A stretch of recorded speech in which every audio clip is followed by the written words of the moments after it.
ধন্যবাদ জনাব সাগর হোসেন তামিম ভাইকে। ধন্যবাদ সবাইকে। আমি চিন্তা করেছিলাম আলী বলছে আলীপর আমি দুজনে একটা অফিস করি অনেক বছর ধরে। মূলত এই নামটার সাথে একটা অন্যতম আমাদের বাঙালিদের একটা দুর্বলতা। এবিএম মুসা বাংলাদেশের একজন প্রতিষ্ঠা সাংবাদিক, তিনি ৭১ নামে একটা লাইসেন্সটা নেওয়ার চেষ্টা করেন, বাবু নিয়ে নেয়।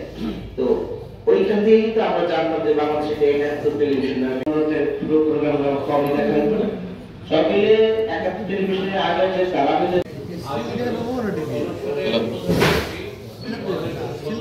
বিএনপি থেকে এমপি মনোনয়ন প্রত্যাশী বাগনে মাসুদ পারভেজ আছে। সেটা হচ্ছে যে ওই সেটা চন্দ্রপুরেতে আমাদের সাংবাদিক টেলিভিশন চ্যানেল সবসময় নিউজ ঘন্টায় ঘন্টায় নিউজ প্রচারিত হয়।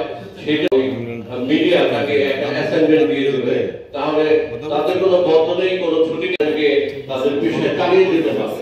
সেখানে সম্মানী বা বেতন ৭১ টিভির সাফল্য কামনা করে এবং আজকের এই অনুষ্ঠানে পত্রিকা কিন্তু মানুষ তাদেরকে দেখে, মানুষ শুনতে। শুভকামনা, কারণ হচ্ছে যে বর্তমানে যেভাবে কাজ করছে তাই কাজের ধারা অব্যাহত রাখলে আগামী ৭১ টিভি শব্দ মাঝে করে কাজ করছে আমাদের প্রাণপ্রিয় এবং সহকর্মী আরিফ ভাই।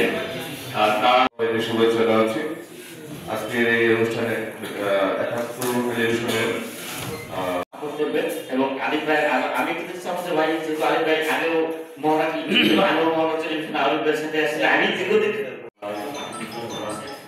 আসলে ৭১ টেলিভিশনের পরিবারের সাথে আমিও লালন থেকে আমি মাদারপুরের পক্ষ থেকে, মাদারপুর জেলা প্রতিনিধির পক্ষ থেকে এই ছোট্ট পরিসরের চেষ্টা করতেছি আপনাদের সবাইকে নিয়ে এই ৭১ টেলিভিশনের কেটে সবার সাথে ভাগ নেওয়ার জন্য। আমি ৭১ টেলিভিশনের যাত্রা শুরু করছি মাত্র ২ মাস হচ্ছে। আমি আমার চেষ্টা থাকবে যে ৭১ টেলিভিশনের